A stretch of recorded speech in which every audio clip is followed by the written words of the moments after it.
Olá e bem-vindos. Hoje a gente vai mergulhar num ensaio que tem um título que, olha, acho que todo mundo sente um pouco na pele, né? Sociedade do Cansaço, do filósofo Byung-Chul Han. E o nosso objetivo aqui é tentar entender um paradoxo. Por que num mundo que grita liberdade, você pode tudo, tem tanta gente, desmoronando com ansiedade, depressão, burnout? Pois é, a provocação do Han é justamente essa. E ele não vem com uma solução de autoajuda, né? Um guia de 5 passos. Não, nada disso. Pelo contrário, ele oferece um diagnóstico. E um que é bem incômodo. A tese dele, basicamente, é que o problema não é a falta de alguma coisa, mas o excesso. O excesso. O excesso de positividade. Por mais estranho que isso possa soar. Certo, essa ideia de excesso de positividade como vilão já é contraintuitiva. Como que algo que a gente busca, tipo ser positivo, poder fazer mais, pode ser a causa do esgotamento? Então, para construir esse argumento, ele começa com uma observação histórica. Ele diz que cada época tem as suas doenças emblemáticas. E, segundo ele, a gente acabou de sair de uma era imunológica. Era imunológica? O que seria isso? Pensa no século XX. Guerra Fria, por exemplo. Tinha uma divisão muito clara entre o dentro e o fora, sabe? O amigo e o inimigo, o nosso e o deles. Uma lógica de defesa, então. Como o nosso sistema imunológico que ataca um vírus, um invasor. Exatamente. O paradigma era esse, a negatividade do estranho. A sociedade se organizava para repelir o que era diferente.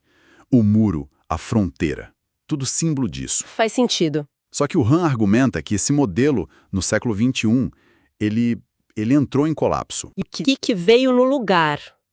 Se não é mais o vírus, o inimigo externo, o que está adoecendo a gente agora? Aí que está a virada de chave dele.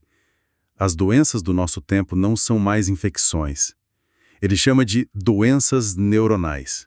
Depressão, TDAH, burnout. Elas não vêm de um ataque do outro, elas vêm de dentro. São, nas palavras dele, resultado de um excesso de positividade. Ok, vamos ter que desembrulhar isso com calma, porque minha cabeça ainda dá um nó. Violência vindo do positivo. Como assim? A gente é bombardeado com pense positivo, seja proativo. Onde que está a violência nisso? A violência, para ele, não é mais a do ataque, é a da saturação. Ele chama de violência do igual. Do igual. É. Não é o estranho que ameaça, mas a superabundância do mesmo. Superprodução, supercomunicação, superdesempenho. Entendi. É uma violência que não te proíbe de nada. Pelo contrário, ela te oferece tudo, o tempo todo. O feed infinito, a caixa de e-mail que nunca esvazia. É essa oferta constante que leva ao que ele chama de infarto psíquico. O infarto psíquico é uma imagem muito forte. Então a gente adoece não por repressão, mas por excesso de estímulo. Exatamente. Isso se conecta a outra transição que ele analisa, que ele pega do Foucault, a passagem da sociedade disciplinar para a sociedade do desempenho. Certo, já ouvi esses termos. A disciplinar me soa meio sombria. Prisões, fábricas. E era. A lógica era da negatividade. O verbo era não dever. Você não deve fazer isso, não pode sair da linha. Eram instituições que moldavam os sujeitos da obediência. O poder vinha de fora. De um chefe, de um guarda. Isso. Já a sociedade do desempenho... Seria a academia, o escritório moderno, o shopping. Perfeito. A lógica muda totalmente.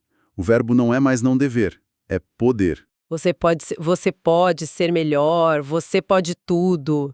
A pessoa vira um sujeito de desempenho. Um empresário de si mesmo. Nossa, isso é perturbador. Porque parece ótimo, né? Parece libertador. Parece. Mas se a gente conecta com a ideia do esgotamento, quer dizer que a gente virou o nosso próprio chefe carrasco. A gente se explora em nome da realização pessoal. É exatamente essa a armadilha. A coação não vem mais de fora, ela é internalizada. O sujeito se explora voluntariamente. E o pior, acreditando que está se realizando. A liberdade vira uma coerção muito mais eficiente. Mais eficiente porque a gente acha que a escolha é nossa. Claro. Ninguém tá te obrigando, você escolhe responder aquele e-mail às 10 da noite. E quando a gente falha, a culpa é toda nossa. Se eu não tive sucesso é porque eu não me esforcei o bastante. Não tem um sistema para culpar. E aí está a raiz da depressão e do burnout para ele. São as doenças de quem está cansado de ter que ser si mesmo, cansado de ter que carregar o fardo do seu próprio projeto de sucesso. É uma guerra consigo mesmo. Uma guerra de exaustão. E isso me leva a outra coisa que ele aponta, a crise de atenção.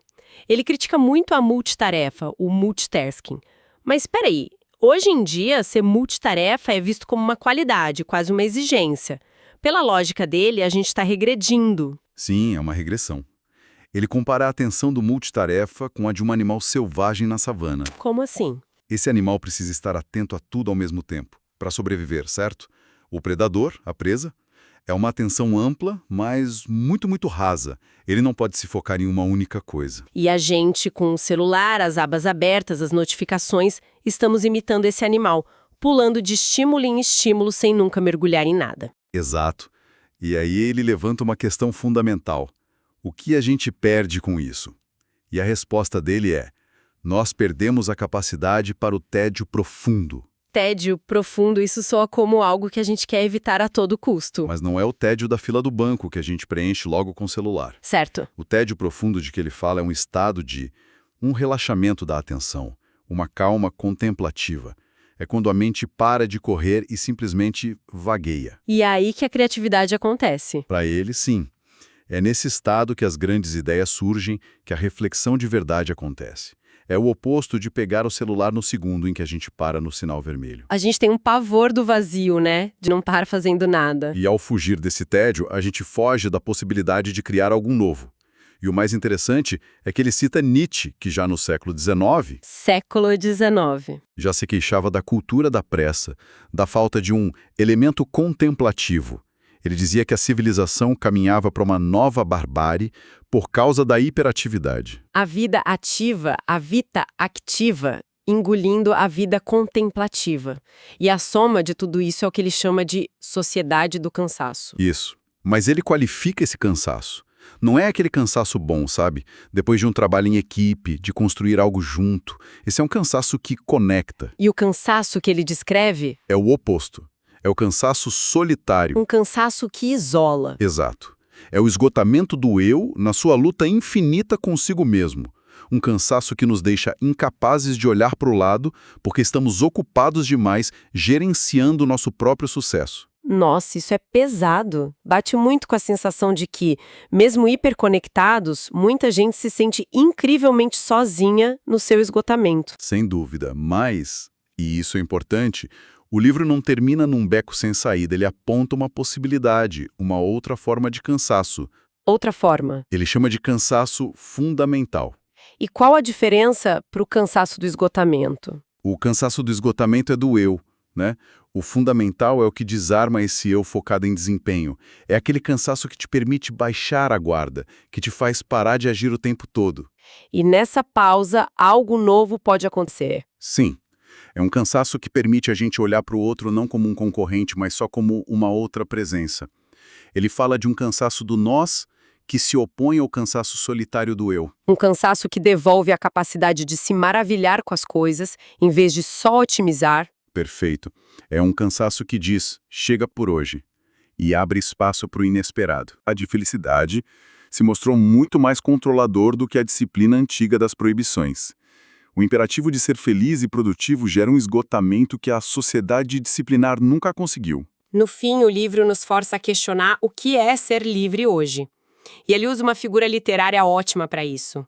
O Bartleby, do conto do Herman Melville. Ah, o escrivão. O escrivão, que para toda a ordem que recebia, ele respondia, com uma calma total, eu preferiria não fazer. Uma recusa silenciosa, que desmonta toda a lógica da produtividade. Exato.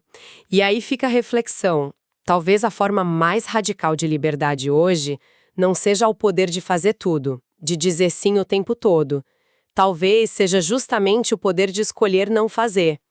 E a pergunta que fica é, no mundo que exige ação e desempenho constantes, qual é o verdadeiro valor e o custo de uma pausa?